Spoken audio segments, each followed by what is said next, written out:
Aujourd'hui, c'est une vidéo de bras, donc les bras, c'est ça. Hein. Bon, je sais que j'ai pas des super bras, mais je vais quand même essayer de vous aider.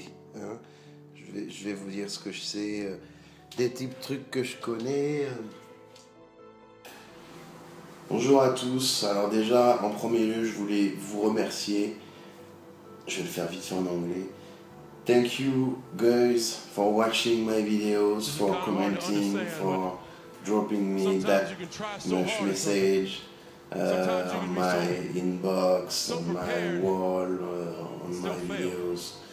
This is really amazing. I feel more supported than ever, and I really appreciate this. That's why I'm providing you those videos, okay? But I'm not telling you what to do. I just share what I do, ok? Donc je retourne à ma langue maternelle. Donc l'idée c'était de... en fait c'est plutôt de réaliser un journal de bord.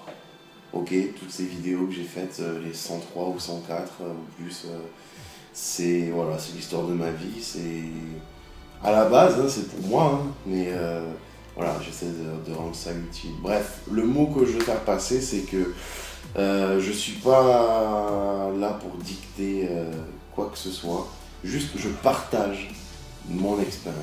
Voilà, ça s'arrête là.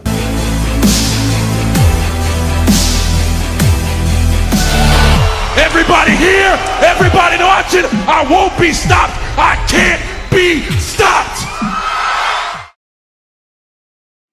Aujourd'hui, donc je tenais à dire en priorité que c'est très difficile pour moi quand je fais une vidéo en fait de trouver un sujet parce que voilà, j'ai un panel de techniques d'entraînement qui est assez vaste et arrêter mon choix sur quelque chose de précis en fait c'est assez compliqué. Imaginez que le bodybuilding c'est comme un énorme jeu de rôle et que votre objectif, eh ben, c'est le boss de fin du jeu. Le physique que vous idéalisez, c'est le boss de fin du jeu. Okay. À l'entrée du jeu de rôle, au début, vous pouvez créer un personnage de telle ou telle classe, d'accord? Et vous pourrez donc utiliser diverses techniques pour progresser, passer les niveaux, passer les mondes, arriver au boss. Voilà. Le bodybuilding, c'est exactement pareil, c'est aussi vaste et complexe. C'est pas linéaire, il n'y a pas une façon de procéder. Vous me suivez? Voilà. Donc là, je vais procéder, donc je vais vous présenter deux biceps que j'aime, que j'apprécie pour les bras, hein, et puis bon, en matière de bras, voilà. Hein. Aujourd'hui, je vais vous présenter deux biceps. Donc d'abord, là, vous pouvez voir que je vais échauffer respectivement chacun des muscles, un exercice de triceps léger et un exercice de biceps léger aussi, hein, comme moi. Et une fois que ce sera fait, attention, striptease.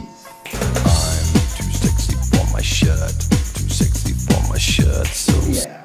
Bref, une fois que l'échauffement sera terminé, je passerai au biceps. Mais ce que je voulais vous dire, voilà, c'est que je vais traiter de... Donc aujourd'hui, ça va être une technique. Hein. Chaque vidéo, ce sera voilà, des infos à prendre, à glaner et à stocker, voilà, à garder, à trier, à faire ce que vous voulez avec. Vous torchez même si vous voulez. Hein. Mais voilà, l'objet de cette vidéo, ce sont donc deux biceps pour les bras qui m'ont aidé à développer les miens. Donc là, je fais 3 séries, 4 séries, c'est de la pré-fatigue, hein, pareil. La pré-fatigue, bon allez, c'est léger. La pré-fatigue pour les bras, je trouve ça vraiment formidable parce que... Mais qu'est-ce qu'il fait, ce mec? Pourquoi? Parce qu'en fait, vous sachiez que la maturité musculaire s'acquiert, en fait, quand un mec est gros et sec. Il s'acquiert, la maturité musculaire s'acquiert en fonction du nombre de reps effectués dans la vie d'un muscle, théoriquement.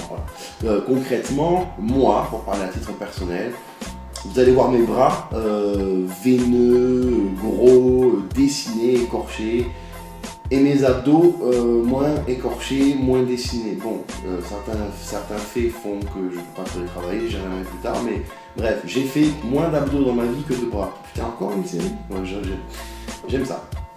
J'ai fait moins d'abdos dans ma vie que de bras, donc techniquement mes bras sont plus volumineux, secs, détaillés. C'est ça la maturité musculaire, d'accord?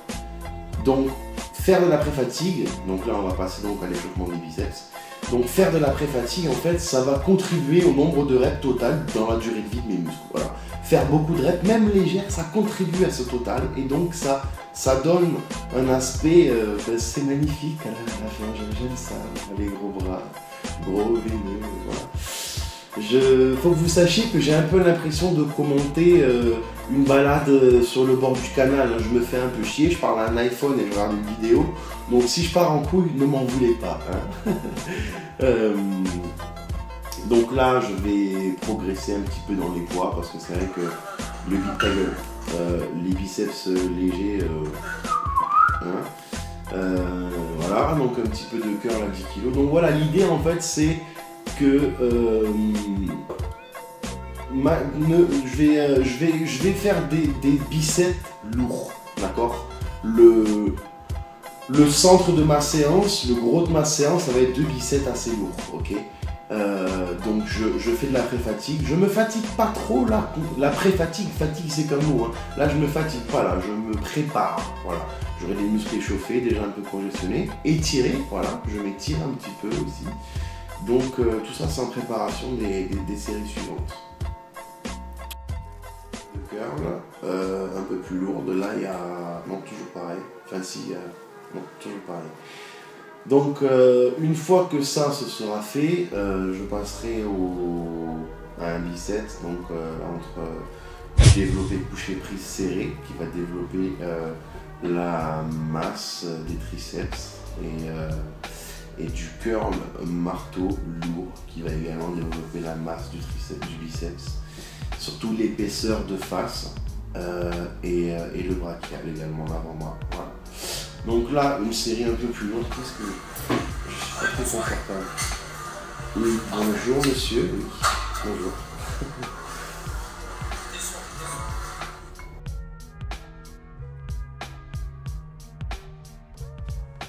Je vais vous montrer 2 formes d'exécution, donc ça change rien, mais je développe des petites virgules comme ça. Donc voilà, ça c'est la forme d'exécution rep par rep. Donc l'avantage c'est qu'on contrôle la charge. Je me concentre sur la flexion, la contraction en haut du mouvement, et puis quand je suis en bas du mouvement, avant de démarrer, hop, je retends les bras pour partir vraiment en position mortelle. Donc ça c'est pour la plupart des gens, sauf qu'ils le font léger. Hein. Voilà. Donc en général, salut, ça c'est Sergio, et c'est lui qui a filmé la séance, donc merci mec. Il a 20 ans, regardez ça. Donc là, en général, quand je fais le salut du moine Shaolin Dragon, ça annonce une série violente. Donc là, vous allez voir, bam, boum, bam, boum. Donc ça, croyez-moi, c'est pas anodin, c'est pas simple et c'est pas bourrin comme ça paraît. Je développerai ça dans une prochaine vidéo. Voilà, la forme d'exécution, c'est la prochaine vidéo. Et merci, je sais. Donc, ta gueule. Maintenant, on a terminé l'échauffement, donc on va passer au point crucial de la vidéo. Hein, au bout de 6 minutes, ce serait pas trop tôt. Enfin, je sais pas trop, au montage on verra. Donc là, voilà, répétition de développé couché prise serré, caméraman à droite, hop. Et on enchaîne avec du curl marteau unilatéral. Donc là, c'est la série version 3 ans et plus, hein, avec une petite barre de développé et puis des petites haltères. Hein.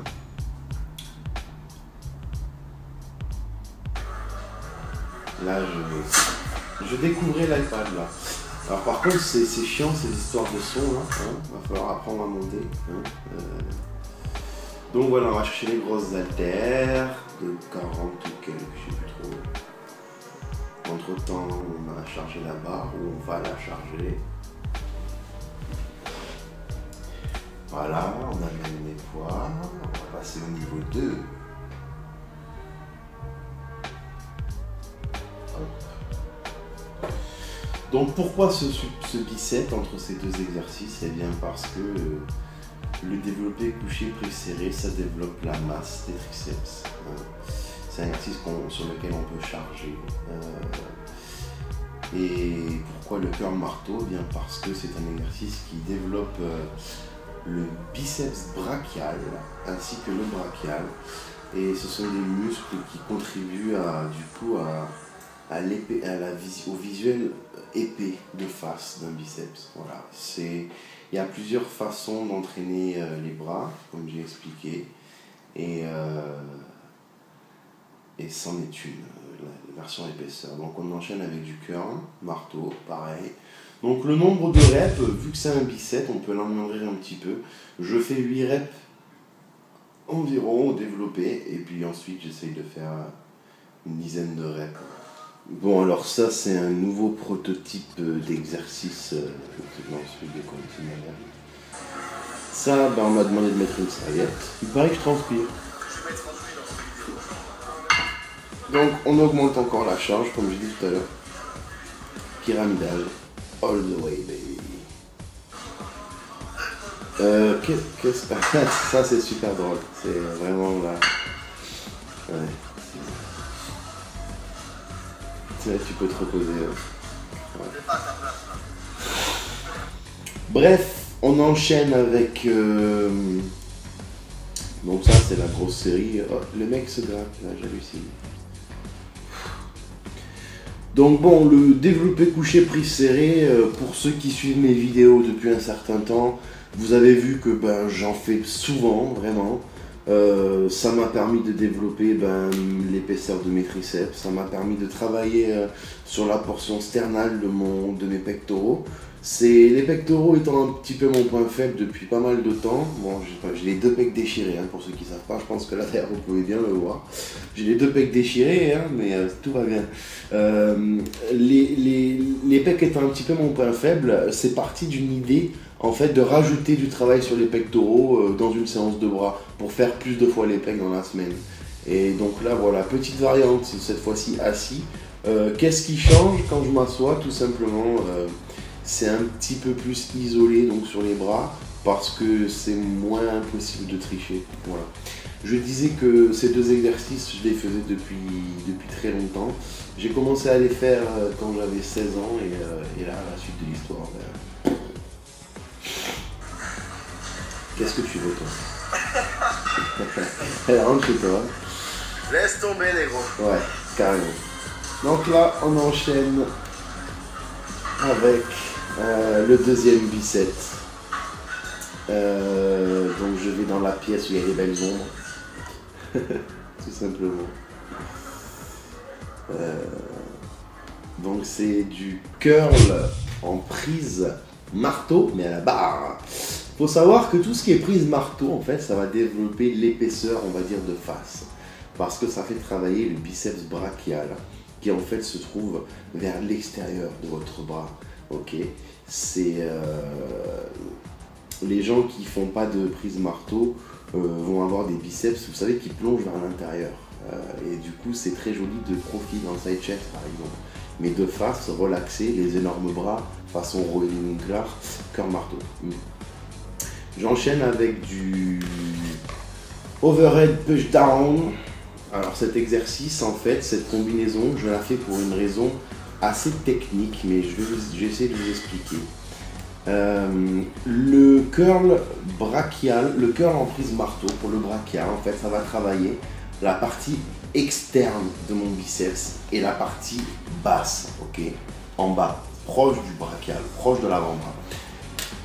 L'exercice de triceps, quant à lui, en fait, va travailler le chef long du triceps. Donc vous regarderez sur Google, je ne suis pas un coach scientifique. Le chef long, c'est l'exact opposé. C'est en haut du triceps, ça va avoir de l'insertion au niveau de l'épaule. Et donc, on travaille le haut du triceps et le bas du biceps. C'est une illusion d'optique. Replay pour continuer. En fait, c'est comme je disais, si on travaille le haut du triceps et le bas du biceps, ça nous donne donc un travail complémentaire dans l'élargissement du bras, en bas et en haut, aux extrémités, les effets d'optique, parce que le bodybuilding c'est 50% d'effets d'optique, parole de connaisseur.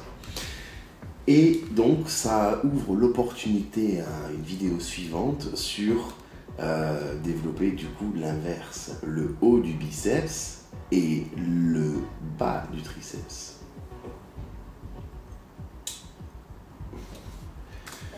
Donc, en suivant cette logique d'illusion d'optique, où on travaille le haut du triceps et le bas du biceps, C'est ma façon de voir les choses, je le rappelle.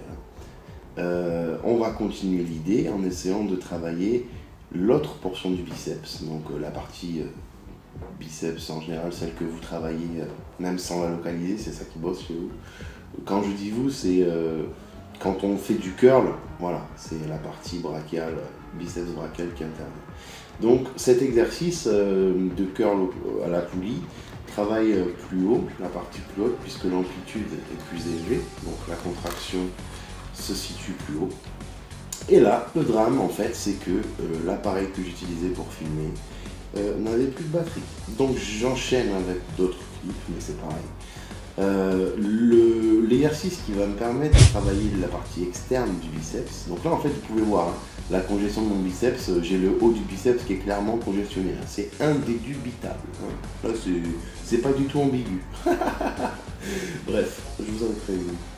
Là je travaille la partie externe de mon triceps, la partie le chef médial, le fer à cheval, bref, vous me suivez. Et donc c'est en complémentarité de notre biceps où on a travaillé le bas du biceps. Maintenant, on s'occupe donc de la partie externe du triceps. Et donc, après avoir travaillé donc la partie externe et basse du triceps, il y a d'autres exercices, mais c'est celui-là que j'ai choisi encore une fois, et je développerai plus tard. Je me tourne donc vers un exercice de biceps, le curl au pupitre, donc avec une barre droite, si je préfère largement. Ça me permet d'avoir une amplitude telle qu'aucun autre exercice va m'en procurer. Et donc du coup la contraction se trouve beaucoup plus haut encore une fois. C'est comme en fait les cons qui trichent là, qui montent les coudes. Bon, c'est un peu débile de faire ça. Vaut mieux se foutre sur un pupitre direct, tu vois. Bref, voilà. Là, je travaille le haut de mon biceps, le pic du biceps. Et donc j'ai un travail complémentaire. Si toutes les portions de mes bras travaillent, à la fin, on obtient les bras volumineux, on obtient des bras en 3D. Voilà. Donc là, je vous laisse et je vous laisse profiter d'un petit défi. Combien tu pèses? 90, allez. On parie que je te curl. Ouais. On va mettre 90 là. 80. Ouais. Tiens. Attends, bouge. Il y a combien là? 40. Là, il y a 40 et 60. Quoi? Il y a 60 là. Là, il y a 80 kilos. 90. Là, il y a 90. Avec la barre. La barre, il y a combien? Il y a 80. 4. Là, tu vois? Juste ici.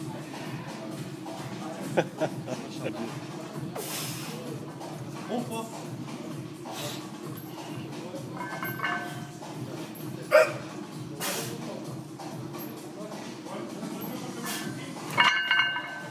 Attends, j'essaye. Enlève la caméra. Il abandonne. C'est trop dur. Impossible. Là, je travaille là.